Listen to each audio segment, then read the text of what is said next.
नमस्कार मित्रांनो, तर चला बघूया आज मी काय केलं. आज होती ऑर्डर आणि ऑर्डर होती हॉटेल क्रेप सिटी जुन्नर इथे. हे क्लायंट माझं लंडनवरनं होतं आणि तिचे 3 लोक होते. आम्ही मोठी गाडी न घेऊन जाता छोटी गाडी घेऊन गेलो, कारण माझ्यापासून लोकेशन खूप जवळ होतं.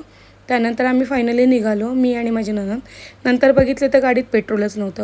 त्यानंतर आम्ही पेट्रोल टाकलं आणि तिथून पुढे आम्ही आमच्या प्रवासाला सुरुवात केली. तुम्ही बघा की इथं आम्ही आमच्या लोकेशनवरती पोचले होतो आणि तिथं डेकोरेशनचं काम चालू होतं, कारण इव्हेंट हा संध्याकाळी होता. आणि तुम्ही हॉटेलचं बाहेरून व्ह्यू पण बघू शकता. खूप छान असं वाटत होतं मला इथं आल्यावरती. त्यांनी आम्हाला एक रूम दिली होती आणि ही रूम फक्त मेकअप आर्टिस्ट लोकांसाठी स्पेशल होती. तुम्ही बघा, ही रूम खूप छान आणि एकदम क्लीन होती आणि मला इथं आल्यावरती खूप प्रसन्न वाटलं. विंडो पण खूप मोठी होती. ह्या विंडोतून छत्रपती शिवाजी महाराजांचा किल्ला स्पष्ट दिसत होता, कारण आम्ही किल्ल्याच्या जवळच होतो आणि हॉटेल क्रेप सिटी हे जुन्नरमध्ये शिवनेरी किल्ल्याच्या अगदी जवळ आहे. तुम्ही बघा. आणि तिथून पुढे मी कामाला सुरुवात केली. माझं लंडनचं क्लायंट आलं होतं आणि अनफॉर्च्युनेटली असं झालं की माझी आणि हिची ओळख ही माझ्या रिलेटिव्हमध्येच आहे. नंतर कळालं, जेव्हा माझे रिलेटिव्ज इथे या लग्नाला आले होते तेव्हा मग आमची ओळख निघाली. इवन माझे घरचे पण तिला ओळखत होते. सो अजून छान वाटलं. क्लायंटची मी अशी हेअरस्टाईल केली, तिला कर्ली लुक्स हवे होते.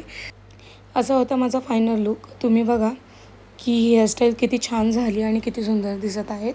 आणि मी तिला जिप्सीसुद्धा लावली होती आणि जिप्सीला थोडेसे कलर शेड दिले होते.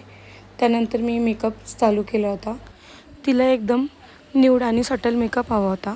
तुम्ही बघा, तिचे आईज मी एकदम सटल ठेवले होते आणि फक्त आयलायनर म्हणून मी पिंक शेड वापरला होता, कारण तिची साडी पिंक कलरची होती. त्यानंतर मी कॉम्पॅक्ट पावडर घेऊन, म्हणजे ट्रान्सलुसिंग पावडर घेऊन मी तिचं फाउंडेशन लॉक करत होते.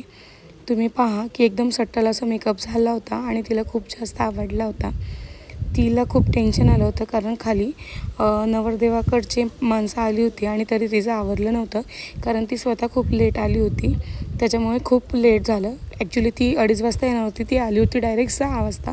त्यामुळे खूप उशीर झाला, पण तरी पण तिच्या चेहऱ्यावरती स्माईल होती. आणि त्यानंतर मला तिच्या मुलीचा पण लूक करायचा होता आणि अनफॉर्च्युनेटली असं झालं होतं की तिच्या मुलीने हेअर वॉश करून त्याच्यावरती जेल लावून त्याच्यावरती ऑइल लावलं होतं. त्याच्यामुळे तिची हेअरस्टाईल करता नाही आली.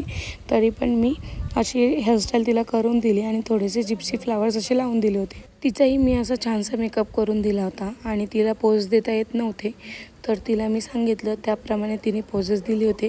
तिने मला छानपैकी कोऑपरेट केलं होतं. तुम्ही बघा, तिचा असा फायनल लुक होता. त्यानंतर आम्ही खाली आलो आणि डेकोरेशन बघायला गेलो, तर मेन एंट्रन्सला त्यांनी असं डेकोरेशन केलं होतं. मस्त असे फ्लावर्स सोडले होते आणि फ्लावर पॉट लावले होते. तुम्ही बघा, खूप छान वाटत होतं आणि लाईटिंग पण खूप मस्त केली होती. त्यानंतर पुढे गेल्यावरती आपल्याला गणपतीची मूर्ती दिसते. मूर्ती पण एक नंबर होती आणि खाली फ्लावर्स लावले होते. एकदम छान असं डेकोरेशन झालं होतं. त्यानंतर विपुलाची विधी सुरू होती. तिची साखरपुड्याची विधी चालू होती आणि सगळे पाहुणे असे बसले होते. डेकोरेशन तर खूपच छान झालं होतं आणि असं झँकी-पँकी नव्हती, पण एकदम असं सुटसुटीत आणि मस्त डेकोरेशन झालं होतं. लिमिटेड लोकं होती, जास्त पण नव्हती. जसे आपल्या लग्नात असतात 1000 ते 2000 लोकं असतात, पण हिच्या लग्नामध्ये लिमिटेड लोकं आणि एकदम छान असं फंक्शन झालं होतं तिचं सुरू.